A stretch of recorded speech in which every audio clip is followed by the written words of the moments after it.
That is likely going to disrupt the natural flow of water from the Lesotho Highlands Water to Johannesburg. This is a planned outage. We planned it well ahead of time. The reason why we do it is so that we can have go inside the tunnel, the water delivery system, inspect the condition of the tunnels to make sure that they will have sustainable operations of the water transfer system and hydropower generation. We've got a tunnel running from Katse to Mohale. It's around 5 meters diameter of a tunnel.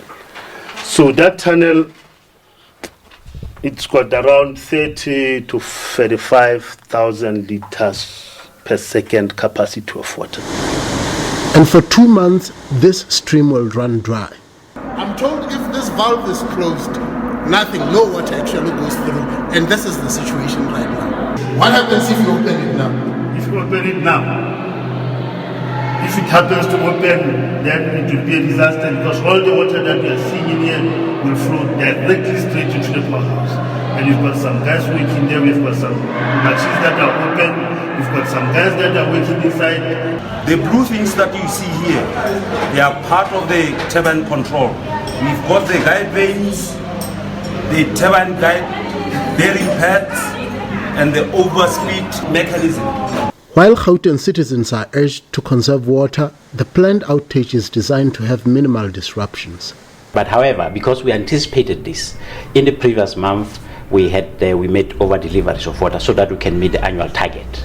So all intents and purposes, we still meet the annual water delivery target, just that this time the flow will be slightly reduced. The government of Lesotho say this exercise is necessary to sustainable water supply in line with bilateral water treaty requirements. In particular, the current inspection will be done to ensure that LHWP is able to deliver its mandate of water transfer to South Africa and generate electricity as planned for Lesotho.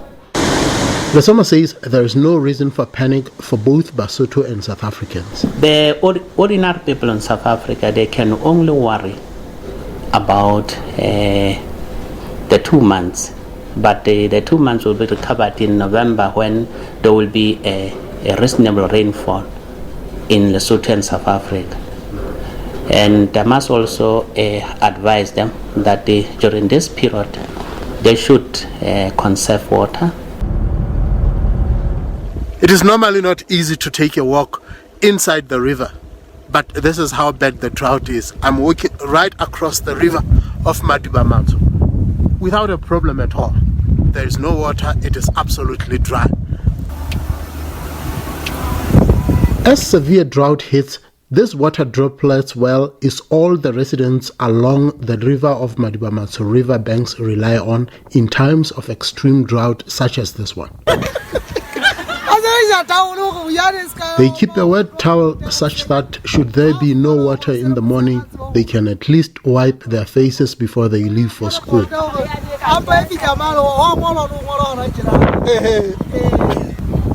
The well is reserved primarily for students. For the rest of the community, this slow trickling communal tap is open for the rest of the residents.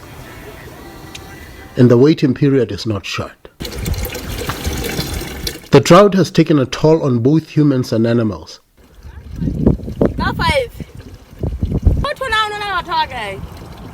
With animals having to walk long distances to find drinking water, often crossing busy roads and posing huge risk to motorists.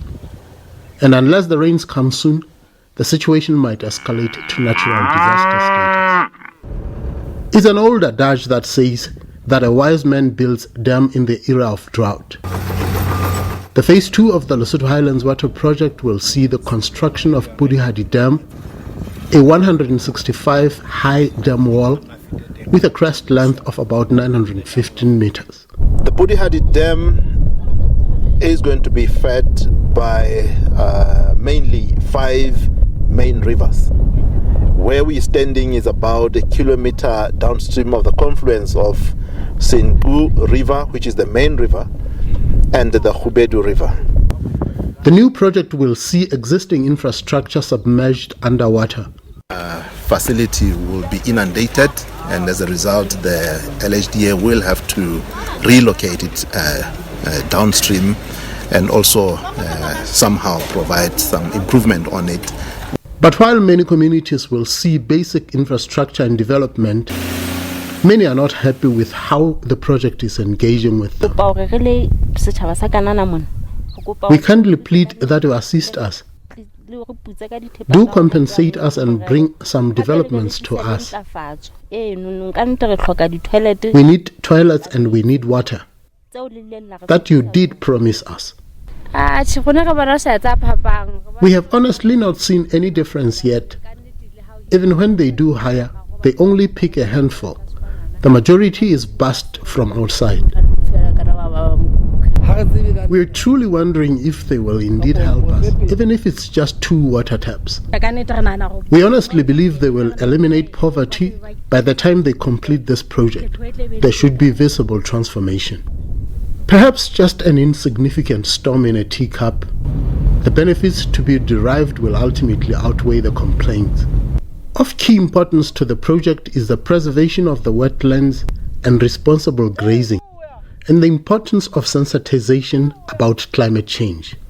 We work in conjunction with the relevant line ministries, the Ministry of Agriculture, for instance, the Ministry of Forestry and Water Conservation, to make communities aware that climate change is real, and we equip them with ways and means of how to address and work within climate change. So if we are able to rotationally graze our land and then make sure that when we were grazing here in March, we don't come in March again, maybe we come in September or any other time, to allow the grasses to grow, bear flowers and bear seeds, and then reestablish themselves.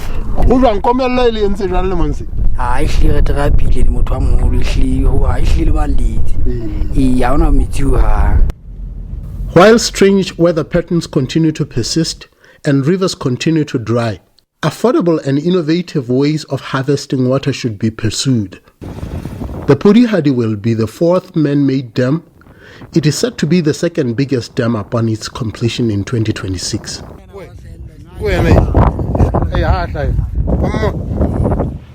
Rapelang Khatebe, SABC News, Lesotho.